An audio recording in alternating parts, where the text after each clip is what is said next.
Bonjour, monsieur Youssef Chouki Aïcher, bonjour. Bonjour. Alors, des facilitations ont été accordées aux employeurs pour s'acquitter de leurs cotisations et épurer leur reliquat vis-à-vis de la sécurité sociale, avec à la clé une réduction des pénalités allant jusqu'à 50%. C'était contenu dans la loi de finances 2016 qui est arrivée à terme le 31 décembre dernier. Toutefois, des mesures et autres incitatives sont mises en œuvre. Elles sont contenues dans le Code des impôts. Comment cela ? Monsieur oui, alors merci. Alors déjà, je rappelle que en fait la loi de finances complémentaire de 2015 avait prévu à ce qu'elle soit donc effective. Ensuite, il y a eu une prorogation parce qu'on a vu qu'il y avait quand même un engouement. Et puis à la suite de ça, donc les gens qui venaient, qui payaient leurs cotisations, avaient des facilités, un échéancier en toute facilité. Puis ensuite, ils avaient un dégrèvement total, donc une suppression de leur pénalité de retard. Après cela, il est évident qu'il ne pouvait pas y avoir cette facilité-là. Mais il y a toujours des possibilités, il y a toujours des facilités, parce que notre but, en fait, c'est d'arriver à ce que tout le monde soit assuré social, qu'il ait donc accès aux soins, que les ayants droit aient accès aux soins, qu'ils aient aussi donc accès à la retraite, et c'est déterminant, surtout maintenant. Et donc, en fait, c'est cette démarche qui a fait que nous avons mis d'autres facilités. Alors, parmi ces facilités actuellement, et qui sont prévues dans la réglementation, mais en fait, on les a un peu plus huilées, et plus facilitées, et plus expliquées surtout. Alors, en fait, maintenant, la personne qui n'a pas encore déclaré les années précédentes, qui n'a pas cotisé pour les années précédentes, peut toujours le faire, parce que je rappelle que ça rentrera dans le calcul de la retraite. Et donc, à ce titre, elle peut payer déjà l'année en cours. Elle aura une ouverture de droit immédiate, donc elle peut se soigner immédiatement, avoir sa carte Chifa, avoir donc toute la couverture nécessaire. Et puis pour les années précédentes, qui pour elle sont des années perdues, ne le seront pas, dans la mesure où elle peut cotiser pour les années en ayant un calendrier et en faisant un recours, puisque le fait de payer en retard, ça va générer des pénalités de retard. Donc elle fait un recours et à ce titre, elle aura les 50% automatiquement, donc de dégrèvement. Et dans les cas de force majeure, elle peut aller jusqu'à 100%. Mais justement, ces dispositions existent et elles sont contenues dans le Code des impôts. C'est l'article 94. Elles existent et elles existent depuis longtemps. Pourquoi elles n'ont pas été appliquées plus tôt, alors, monsieur? En fait, ce qui existe monsieur dans le Aïcher Youssef Chouki, voilà. Voilà, c'est bien de corriger. Alors, ce qui existe dans le Code des impôts, en fait, c'est une autre approche. C'est celle qui consiste à ce que toutes les cotisations qui soient payées rentrent dans le cadre des charges déductibles des impôts.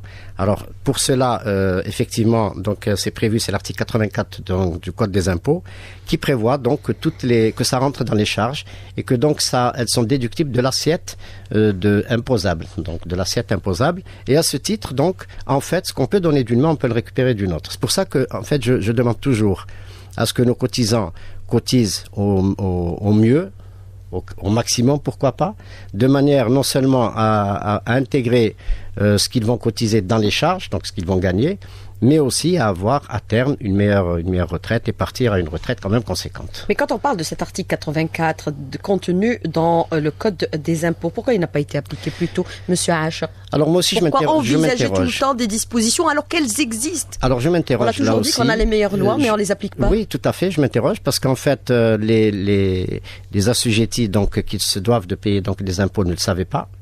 Très souvent, j'ai eu à discuter avec beaucoup d'amis, de confrères et autres, qui ne savaient pas qu'elles étaient déductibles, que c'était des charges déductibles des impôts. D'ailleurs, leur réaction était immédiate, c'était de me dire, alors je vais payer plus, comme ça me permettra non seulement de récupérer, d'avoir une meilleure retraite, mais aussi de récupérer cela dans les charges, Vous avez mis en œuvre cette disposition? Donc, on l'a mise en œuvre. Deuxième aspect, beaucoup de comptables ne le faisaient pas. Alors, les comptables, très souvent, je ne sais d'ailleurs pour quelle raison, peut-être pour être bien avec leurs clients, faisaient en sorte de minimiser donc les cotisations, alors qu'en fait, ils pouvaient les maximiser et ensuite les intégrer dans les charges.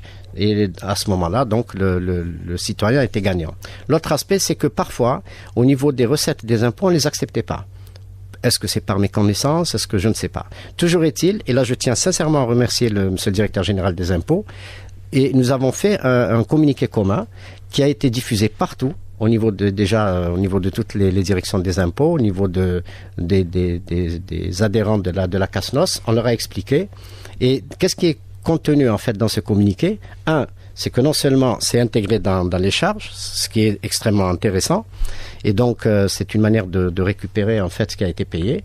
Deuxième aspect, c'est que c'est le volet le plus intéressant, c'est que si quelqu'un, par exemple, l'État est au forfait, donc il cotise moins, je dirais, pour les impôts. Comme c'est un système déclaratif et c'est un système qui leur permet d'avoir une meilleure retraite, ils peuvent cotiser plus. L'assiette de cotisation de la sécurité sociale est désindexée de l'assiette de cotisation fiscale. Et à ce titre, ils pourront avoir une meilleure retraite et il n'y aura pas de redressement. C'est extrêmement important, ça a été bien souligné dans le communiqué par les deux parties, il n'y aura pas de redressement. Donc les gens qui veulent cotiser plus à la sécurité sociale, nonobstant le fait qu'ils soient, par exemple, au forfait, donc ils cotisent moins, ils peuvent cotiser plus sans qu'il y ait de redressement des impôts. Cotiser plus, à quelle hauteur? Jusqu'à quelle hauteur, alors monsieur, financièrement, jusqu'à 64 millions de centimes l'année, ce qui est en fait très peu. Et en plus qui rentre dans les charges déductibles des impôts. Mais ce qui est relevé aujourd'hui, c'est qu'avec bien sûr cet article 84 qui n'a jamais été appliqué, est-ce qu'on est dans une logique de méconnaissance et d'ignorance des lois par tous? Vous parlez des comptables, vous parlez aussi de certaines agences fiscales. Sincèrement, je ne peux pas être objecteur de conscience, mais néanmoins, il est évident que les gens devraient s'appliquer un peu plus à la lecture des textes réglementaires et des textes législatifs. Et vous savez, la réglementation et la législation algérienne, effectivement, est très riche, mais très souvent, on la méconnaît. Ou alors, on ne l'applique pas, peut-être par fainéantise. Mais il serait intéressant quand même de voir les différents articles. Et je crois que c'est le rôle, justement, des professionnels. Alors, monsieur Achar Youssef Chouki, avec toutes ces dispositions, l'adhésion des cotisants à la CASNOS reste relativement très timide par rapport aux objectifs, un peu plus de 1 million qui sont aujourd'hui affiliés à la CASNOS sur une assiette qui est à peu près évaluée à plus de 3 millions. Que se passe-t-il? Certains sont encore frileux, puisqu'on parle aussi du secteur de l'agriculture qui pourrait être concerné. Alors, il ne l'est pas encore aujourd'hui. Alors là, c'est l'histoire du verre à moitié vide ou à moitié plein. Donc moi, je le vois plutôt à moitié plein, dans la mesure où, par le passé, par exemple en 2014, il y avait moins de 500 000 cotisants un jour, et le chiffre était très bas. Actuellement, nous sommes pratiquement 1 million, donc il y a quand même eu un saut qualitatif et quantitatif conséquent. Il faut dire que les non-salariés viennent individuellement, que ce n'est pas un employeur qui déclare tous ses assurés, donc tous ses travailleurs, donc ils viennent individuellement, d'où la difficulté. Et très souvent, ils laissent toujours la dernière minute pour venir. Mais je peux vous dire que nous sommes dans une excellente trajectoire, puisque déjà, il y a eu, dans le cadre de la loi de finances complémentaires, vous avez vu, il y a eu une explosion des recettes. On a eu plus de 93% d'augmentation. Si je fais un comparatif immédiat entre 2016 et 2015, là aussi, il y a eu une excellente augmentation. Maintenant, si je fais un comparatif, 2016 ayant été une année assez exceptionnelle, si je fais un comparatif pour cette année déjà, pour le premier trimestre, vous savez ce que nous avons eu comme recette durant ce premier trimestre, c'est pratiquement la recette de toute l'année 2014, soit pratiquement 38 milliards de dinars, 3800 milliards de centimes, ce qui augure d'une très bonne année, dans la mesure où cette année, le délai de cotisation, de paiement des cotisations ne s'est pas arrêté à mars, puisque le nouveau décret l'étend jusqu'à juin pour tous les non-salariés, jusqu'à septembre pour les agriculteurs. On s'attend justement à un mois de mai et de juin très, très puissant et très porteur. Mais comment élargir, bien sûr, cette cotisation aux agriculteurs qui n'adhèrent pas jusque-là, monsieur Achar? Oui, alors les agriculteurs, vous savez, c'est une logique très difficile. On ne peut pas agir seul déjà. Il faudrait que nos amis de l'agriculture nous accompagnent, puisque nous ne les connaissons pas tous. Ils ne sont pas encore affiliés, donc on ne les connaît pas. Mais est-ce qu'on a une estimation par rapport au nombre? Alors, on estime, selon le ministère de l'Agriculture, ils sont à plus d'1 million.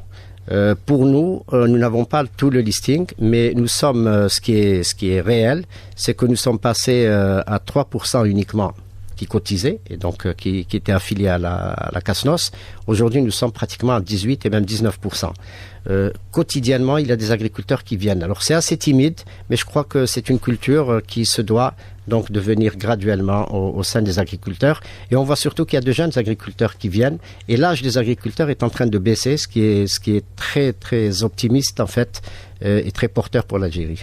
Alors il y a eu bien sûr plusieurs dispositions. On parle de celle-ci actuellement qui est mise en vigueur, qui concerne l'article 84 du Code des impôts. Mais il y a eu celle bien sûr précédemment qui avait été contenue dans la loi de finances complémentaire pour l'exercice de 2016. C'était pratiquement des cotisations moyennant bien sûr la baisse ou la suppression des pénalités allant jusqu'à 50%. Est-ce qu'on peut parler par exemple avec la baisse bien sûr de ces pénalités qu'il y a un manque à gagner ou alors on est dans une logique de gagnant-gagnant, on perd d'une main et on récupère d'une autre? Ah oui, sûrement gagnant-gagnant, puisque il est évident que si quelqu'un vient payer ses cotisations et que très vite on lui oppose des pénalités importantes, il est très vite découragé. Donc nous sommes dans une phase où justement il faut ramener les gens, il faut les encourager, il faut leur expliquer. Et je crois que maintenant les gens ont compris. Et je rappelle encore qu'effectivement, si pas dans le cadre de la loi de finances complémentaires qui a boosté effectivement les cotisations, on était dans la logique d'enlever totalement les pénalités. Là, on revient au texte, donc on peut donner 50% dans le cadre de la suppression des pénalités, et même 100% quand il y a des cas de force majeure, quelqu'un qui n'a pas pu travailler, quelqu'un qui a eu il y a vraiment un cas de force majeure. Par exemple, pour les agriculteurs, le cas de force majeure est patent, puisque pendant la période des années précédentes, ils ont eu la sécheresse, puisqu'il y avait très peu d'irrigation. Ils avaient le terrorisme, et donc ce qui les empêchait totalement d'avoir des revenus. Alors, vous avez donné un chiffre indicateur, vous avez parlé de vos recettes qui s'évaluent actuellement, puisque la situation financière semble être quand même assez confortable, 38 milliards de dinars. Mais est-ce qu'on peut considérer, pour ce premier trimestre, est-ce qu'on peut considérer qu'il faut être prudent, puisque nous avons vu que parallèlement, les autres caisses sont en difficulté financière, notamment pour ce qui concerne la CNL, la Caisse nationale de retraite? Alors, je pense qu'en ce qui concerne la CASNOS, oui. Alors, la CASNOS est une caisse, je pourrais même dire en devenir, en fait, puisque très souvent, elle a fonctionné avec très peu de cotisants, alors que là, on voit qu'il y a tous les jours de nouveaux cotisants qui arrivent, et là, c'est très, très encourageant. Et premier point. Deuxièmement, toutes les études actuarielles que nous avons faites et que nous sommes en train de faire actuellement montrent au contraire que nous sommes dans une aisance financière, d'accord, mais aussi une aisance financière à moyen et à long terme même, puisque le nombre de cotisants ne peut qu'augmenter. L'âge moyen est relativement bas, donc des cotisants. Il y a un rajeunissement de la population non salariée, et ce qui dénote d'ailleurs qu'il y a quand même dans cette morosité ambiante où on dit que effectivement l'économie est en berne, il y a quand même beaucoup de création d'entreprises, de petites PME, de non salariés qui s'installent, et ils viennent donc pour renforcer au contraire leur caisse qui peut leur assurer donc leur retraite et leurs soins. Bon, pour les salariés, il est évident que la CNR est en difficulté, d'où justement la nécessité d'avoir pris un certain nombre de mesures. La loi qui a révisé l'âge de départ à la retraite, qui était plus qu'une nécessité, mais aussi d'autres mesures qui vont venir pour renforcer un peu plus le contrôle, pour qu'il y ait plus de cotisants et moins de travailleurs au noir. Donc vous n'aurez pas de difficultés financières sur le moyen et long terme? Pas du tout? En ce qui concerne la CASNOS, pas du tout. Alors vous parlez d'aisance financière, elle est estimée à combien aujourd'hui? On a parlé du chiffre de 38 milliards pour le premier trimestre. Est-ce qu'on peut avoir le chiffre global aujourd'hui? Oui, alors actuellement nous avons quand même un matelas financier conséquent qui nous a permis d'ailleurs de placer, de faire un bon placement d'ailleurs au niveau de l'emprunt obligataire, et qui nous permet de voir l'avenir venir. Nous sommes en train de faire des placements aussi dans l'immobilier, puisque nous manquons terriblement de structures au sein de la CASNOS. Donc nous sommes en train d'étendre notre tissu, et financièrement on peut dire que nous avons un matelas conséquent qui peut nous permettre de voir venir les années à venir. Et je pourrais vous le donner en fin d'année lorsque nous aurons un consolidé total. Monsieur, je voudrais revenir un peu avec vous. Bien sûr, il y a eu des mesures aujourd'hui incitatives. On encourage l'adhésion et les cotisations. Mais est-ce que parallèlement, vous allez sévir et contrôler pour ceux qui ne déclarent pas leurs employés? C'est une infraction. Est-ce qu'on va continuer à laisser faire? Oui, alors en c'est évident. En attendant qu'ils adhèrent? Oui, alors déjà, les gens qui ne se déclarent pas eux-mêmes en ce qui concerne les non-salariés, parce qu'ils se déclarent eux-mêmes, il est évident qu'il est temps qu'ils viennent. Je trouve inadmissible que quelqu'un ne se déclare pas lui-même. Grand bien lui fasse s'il ne se déclare pas lui-même, mais qu'il ne pénalise pas ses ayants droit. Et quand on voit toutes les personnes qui viennent et qui demandent de l'aide pour des soins, alors qu'en fait, il suffit de cotiser et d'être couvert, c'est quand même pas admissible. Maintenant, il est évident que nous continuerons à expliquer de toute manière, mais maintenant nous passons aussi à la phase de contrôle. Donc nous avons renforcé le nombre de contrôleurs. Nous leur avons donné aussi des moyens modernes qui nous permettent, donc ça leur permet d'être plus productifs et plus rentables, puisque si par le passé ils se déplaçaient, ils allaient voir l'assujetti, donc le commerçant, artisan et autres, donc tous les non-salariés, ils revenaient pour voir leur situation au niveau de la caisse, donc pour revenir ensuite, donc ce n'était pas du tout rentable. Maintenant, ils sont en train donc sur place de tout vérifier, ils ont toutes les données puisqu'ils ont des tablettes et qui sont reliés directement à la base de données, et ils peuvent même les affilier d'office sur place. Donc imaginez une seule sortie, on décuple carrément, donc on multiplie par 10 en fait, la rentabilité. Mais est-ce que cette situation génère Elle des génère. pertes à la CASNOS? Non, pas des pertes, au De contraire. non-déclaration. Hein. Alors, la situation figée fait qu'il n'y a pas de déclaration. Mais la situation évolutive et d'aller vers les gens et de les ramener fait que justement, il y a des déclarations et les gens viennent. Et nous sommes justement dans cette phase ascendante. Alors, vous êtes dans la phase de contrôle. Comment va s'opérer concrètement ce contrôle? Et à l'issue de quoi? Comment vous allez agir et sévir? Appliquer la loi dans toute sa rigueur? Bien sûr, dans toute sa rigueur. Alors, si les personnes qui viennent spontanément ont toutes les facilités, elles ont, on leur enlève les pénalités de retard, on les accompagne, on leur fait donc des échéanciers et autres. Pour celles qui ne viennent pas, les contrevenants, une fois que donc le contrôleur fait son PV, donc automatiquement la personne est tenue donc déjà de venir, elle reçoit des mises en demeure, elle les reçoit par voie judiciaire aussi, et il y a donc des poursuites, il y a blocage des comptes, il y a saisie des comptes, et donc toute la panoplie donc coercitive. Alors il m'est toujours difficile. Vous allez commencer à agir? Nous avons déjà commencé à agir et nous sommes en train de les inviter dans un premier temps, ensuite de leur envoyer des mises en demeure, ensuite de passer directement au contentieux dans la phase coercitive. Alors, dans la phase actuelle, nous sommes dans la sensibilisation. Alors nous sommes, avant les mises en demeure. disons que nous sommes dans la phase d'interpellation. Alors, vous êtes aussi en phase de modernisation et numérisation de vos structures. C'est important aujourd'hui? Ah ben oui, et comment? Déjà, il y a un rapprochement puisque nous avons ouvert plusieurs structures. Vous savez qu'on était organisé en direction régionale, nous sommes organisés en direction du wilaya. Nous avons ouvert un très grand nombre de structures. Nous continuons à les ouvrir, nous nous rapprochons et nous nous rapprochons aussi virtuellement par le biais justement donc de l'internet, par le biais des déclarations à distance, des paiements à distance. Donc nous sommes en plein dans la modernisation. Nous sommes en train, il faut aussi que les banques nous accompagnent pour expliquer aux différents cotisants qu'ils peuvent aussi cotiser différemment, qu'il faut abandonner maintenant la monnaie en elle-même qu'ils transportent, qu'ils peuvent payer par carte bancaire, qu'ils peuvent payer par virement, qu'ils peuvent payer par virement électronique. Donc nous avons mis tout cela à leur disposition. Maintenant, en charge pour eux d'avoir cette culture. Je pense qu'elle viendra, comme est venu l'Internet, comme est venu le téléphone portable et tout le reste. Alors, plusieurs questions des auditeurs. Est-ce que la cotisation CASNOS rentre dans les charges, même pour une société de responsabilité morale? Oui, toutes les charges, toute cotisation rentre forcément dans les charges et donc dans l'assiette de cotisation fiscale. C'est pour ça que je les invite en fait, non seulement à cotiser mieux, à cotiser plus, de manière à avoir d'ailleurs une meilleure retraite en bout de compte, tout en rappelant que la retraite se calcule sur le nombre d'années cotisées, mais aussi sur les 10 meilleures années et pas les 10 dernières années. C'est pour ça que j'insiste, si quelqu'un a les moyens maintenant de pouvoir cotiser, qu'il les cotise, c'est déjà un placement qu'ils ont, ils sont tranquilles. Et ne pas atteindre les dernières années, qu'est-ce qui leur dit qu'ils vont arriver à ces années-là et qu'est-ce qui leur dit qu'ils vont avoir la même aisance financière. Et il peut cotiser jusqu'à 65 ans puisque l'âge de la retraite a été reculé? Non, il n'a jamais été reculé pour les non-salariés, ça a toujours été 65 ans. Et pour les salariés, on est revenu à des normes, c'est revenu à 60 ans. Alors, je voudrais vous poser cette question. Je termine les 30 ans de cotisation à l'âge de 50 ans. Pourquoi attendre 65 ans pour la retraite? Eh bien, parce que déjà, c'est inadmissible de partir à 50 ans en retraite. Et que la réglementation pour les non-salariés prévoit 65 ans. Et à titre d'exemple, je vais vous dire que malgré le fait que la réglementation prévoit le départ à la retraite 65 ans, les résultats sont là pour les non-salariés. Il n'y a que 40% des non-salariés qui partent à 65 ans. Ils préfèrent continuer à travailler. Et le travail, c'est la santé. Et je les invite d'ailleurs à continuer à travailler et à être performants.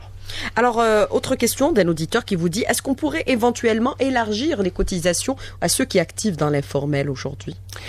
C'est notre cheval de bataille. Nous essayons justement de formaliser l'informel. J'ai été heureux de voir par exemple qu'à Annaba, on vient de formaliser des gens qui vendaient des vendeurs ambulants dans la rue, donc de manière illégale.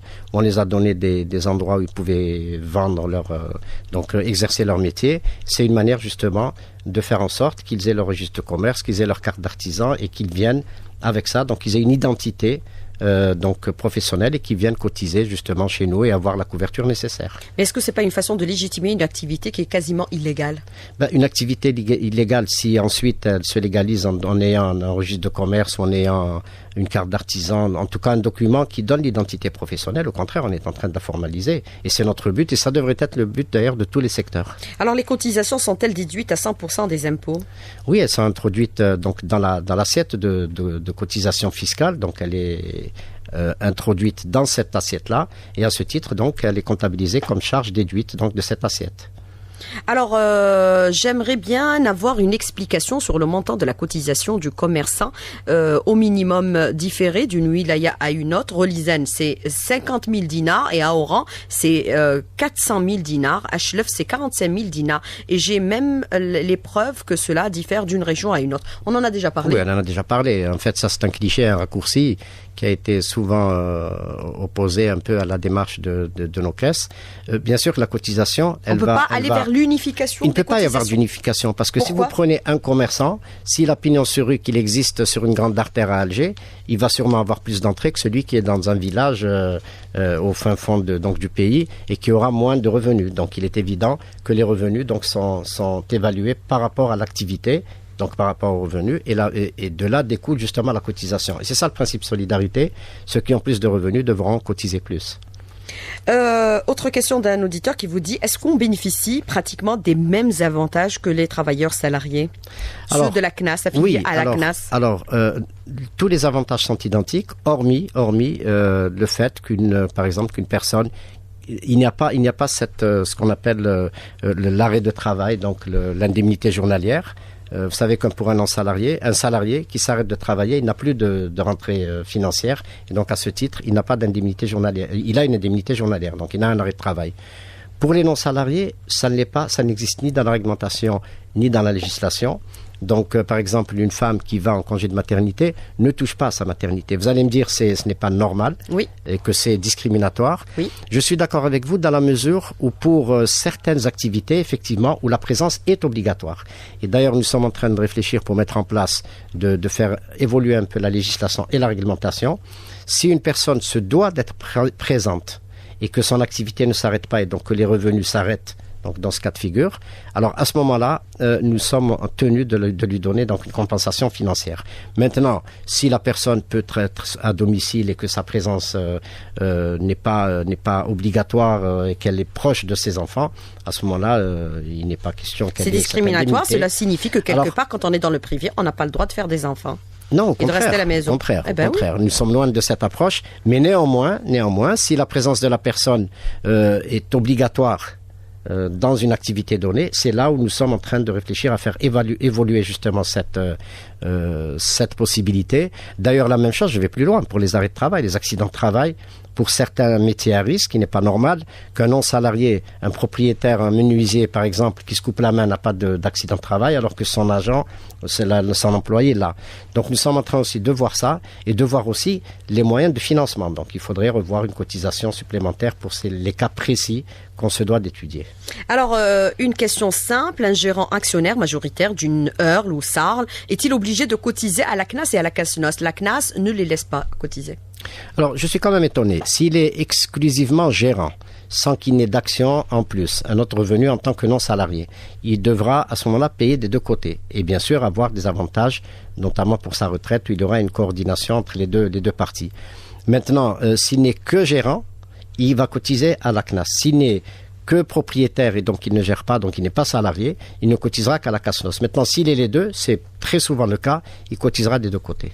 Alors, autre question d'un auditeur qui vous dit que je ne comprends pas cette situation. En fait, il se considère comme étant victime. Oui. J'ai demandé de payer notre cotisation. On nous demande de payer nos cotisations comme on veut. Il y a eu des barèmes.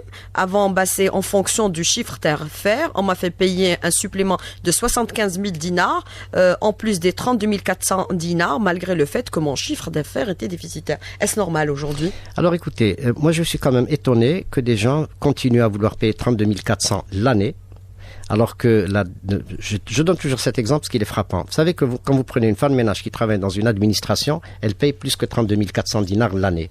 Alors je vois très mal quelqu'un qui n'a même pas les moyens de payer 32 400, je pense que c'est quelqu'un, s'il est déficitaire, à terme, il va fermer et puis il vaut mieux qu'il soit salarié à ce moment-là. C'est ce que, éventuellement, je lui conseille.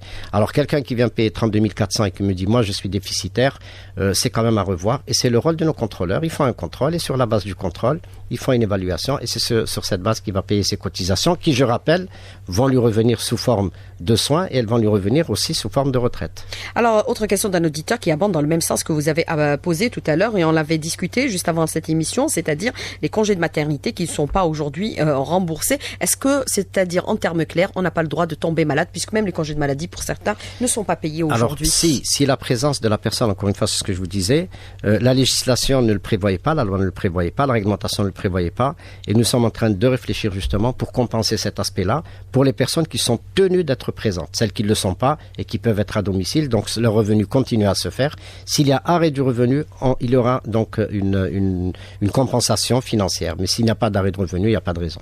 Alors, comment faire aujourd'hui, puisque vous parlez d'améliorer ce système pour l'élargir, par exemple, aux congés de maternité et autres congés de maladie, monsieur? Oui, alors là, nous sommes en train justement de réfléchir, de déterminer quelles sont les fonctions justement qui nécessitent la présence physique de la personne. Et donc, si la présence n'est pas là, donc la personne n'aura pas de revenus. Donc là, on y réfléchit. Il faudrait aussi qu'on trouve les sources de financement. Donc, on réfléchit aussi à voir comment soit augmenter les cotisations, soit en tout cas trouver une source de revenus compensatoire. Et aussi pour les métiers à risque, pour les accidents de travail. Alors, pourquoi les pharmaciens sommes-nous obligés de payer un maximum le même montant de cotisation des grandes entreprises ou entrepreneurs? Vous allez me dire, c'est un système de solidarité intergénérationnelle. Oui, mais je vois que la majorité de vos clients, les commerçants, ne payent pas les montants que nous payons aujourd'hui, nous les pharmaciens. Alors, aller vers dire ça, je pense que c'est un peu faux. Même les pharmaciens ne payent pas tous le maximum, dans la mesure où vous avez des pharmaciens qui gagnent difficilement leur vie quand ils sont dans une zone totalement isolée, dans un petit village où ils ont très peu de revenus. Cela paye très peu. À plus forte raison, les pharmaciens, nous les connaissons très bien puisqu'ils sont donc conventionnés avec la Sécurité sociale, CNAS et CASNOS, et donc nous connaissons très bien leur situation. Nous ne sommes pas là justement pour faire des victimes, nous sommes là justement pour protéger les gens et faire en sorte au contraire qu'ils bénéficient. Maintenant, les grosses fortunes, on me dit souvent, quelqu'un qui a une très grosse boîte, pourquoi il cotiserait pas beaucoup plus que le maximum actuel? Écoutez, c'est la réglementation et c'est la législation qui le prévoit, il y a un plafond auquel on ne peut pas payer plus, mais pourquoi pas qu'à l'avenir, peut-être qu'on pourrait le faire, pourquoi pas. Alors, comment peut-on m'expliquer que pour un bénéfice réinvesti à 100%, on nous demande de payer plein pot, alors que dans les années précédentes, on pouvait se limiter à une somme déclarative? Alors, là, il confond entre charges fiscales et parafiscales. C'est ça. Donc il parle un peu de 26% oui, d'IBS, 15% de la CASNOS, 15% de l'IRG. Oui. Là, alors, je l'indique. Il a tout mis dans le même sac, oui, effectivement. En ce qui concerne les charges fiscales, c'est vrai que ce qui est réinvesti est enlevé des impôts. Et c'est pour justement inciter les gens à réinvestir, à se développer. Pour la sécurité sociale, il est tenu de cotiser bien et de cotiser correctement dans son intérêt déjà et dans l'intérêt de la communauté.